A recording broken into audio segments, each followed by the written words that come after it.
Friends, இன்றைக்கி பார்த்தீங்கன்னா ஒரு மினி பிளாக் தான் நான் சொல்ல போகிறேன். காலையில் எல்லா வேலையும் செஞ்சுட்டு சாப்பாடெல்லாம் செஞ்சு முடிச்சுட்டு பசங்களுக்கு ஸ்கூல் 10 நாள் லீவு.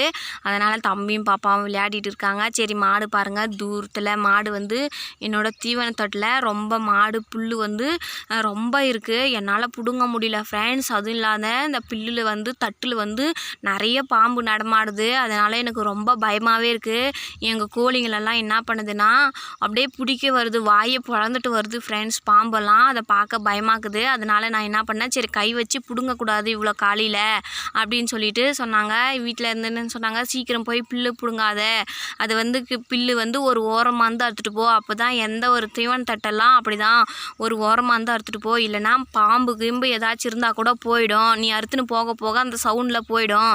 நீ அங்கங்கே அறுத்துனா அந்த பாம்பு எங்கேனாலும் எப்படினாலும் திரும்பும் அப்படின்னு சொல்லிட்டாங்க. அதனால் சரின்ட்டு நான் வந்து என்ன பண்ணேன், மாட்டை நம்ம பிடுங்கக்கூடாது மேய்க்கக்கூடாதுன்னு சொல்லிட்டு ஒரு பயம் தானே ஃப்ரெண்ட்ஸ். பயம் இருந்தால் பட்டுன்னு வந்து பொட்டுன்னு போயிட்டா பரவாயில்ல, நாம் இழுத்துட்டு இருந்தால் அது ரொம்ப கஷ்டம். நமக்கும் கஷ்டம், நம்மளை பார்க்குறவங்களுக்கும் கஷ்டம் இல்லை ஃப்ரெண்ட்ஸ். அதனால் நான் வந்து கொஞ்சம் அந்த மனசில் அதை வச்சுக்கிட்டே நான் வந்து பயத்துலேயே மாட்டை தீவனத்தட்டில் கட்டிட்டேன். நீயே மேய்ஞ்சிக்கோ அப்படின்னு சொல்லிட்டு. இந்த பக்கம் பார்த்தீங்கன்னா பாருங்கள், கோழிங்க மரத்துக்கடியில் மரத்தடியில் உக்காந்துட்டு இருக்குது நிழலுக்கு. அந்த மரத்தடியில் நிழலுக்கு எப்போவுமே உக்காரும், மரத்து மேலேயும் உக்காந்துட்டு இருக்குங்க கோழிங்க. சரி கோழிங்க வந்து ஃப்ரெண்ட்ஸ் எனக்கு இப்போ வந்து ஒரு நாளைக்கு நான் 5 முட்டை என்னோடய கோழி இடுது ஃப்ரெண்ட்ஸ். எனக்கு அதுவே போதுமான்ற அளவுக்கு இடுது. அதில் 2 கோழி அடை வச்சிட்டேன். மறுபடியும் நான் 2 கோழி அடை வச்சிட்டேன். அது வச்சு நீயோட 3 நாள் ஆகுது. சரி வச்சிட்டேன். ரொம்ப அது கத்திட்டே இருந்துச்சு. சரி அது முட்டை தானே அப்படின்னு சொல்லிட்டு அது நம்மளை பார்த்து கேட்காதா, என்னாடி நீ நான் இட்ட முட்டையை எனக்கு வைக்கிறதுக்கு உனக்கு என்னாடி கஷ்டம் அப்படின்னு சொல்லிட்டு நம்மளை பார்த்து கேட்குற மாதிரியே இருந்துச்சு கோழிங்க.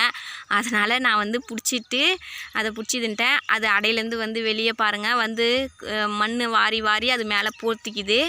சரி ஓகே ஃப்ரெண்ட்ஸ், என்னோடய வீடியோ பிடிச்சிருந்தா லைக் பண்ணுங்கள், ஷேர் பண்ணுங்கள், கமெண்ட் பண்ணுங்கள். மறக்காமல் என்னோடய சேனலுக்கு சப்ஸ்கிரைப் பண்ணுங்கள் ஃப்ரெண்ட்ஸ். நான் வந்து மற்றவங்க பண்ணுற மாதிரியெல்லாம் நான் எதுவும் எடுத்து போடலை. நான் இன்றைக்கி என்ன வேலை செய்கிறேன் அப்படின்றத மட்டும்தான் நான் வீடியோவாக போடுறேன்.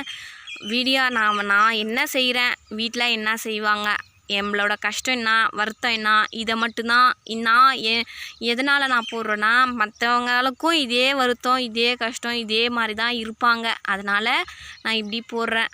ஓகே ஃப்ரெண்ட்ஸ், பாய்.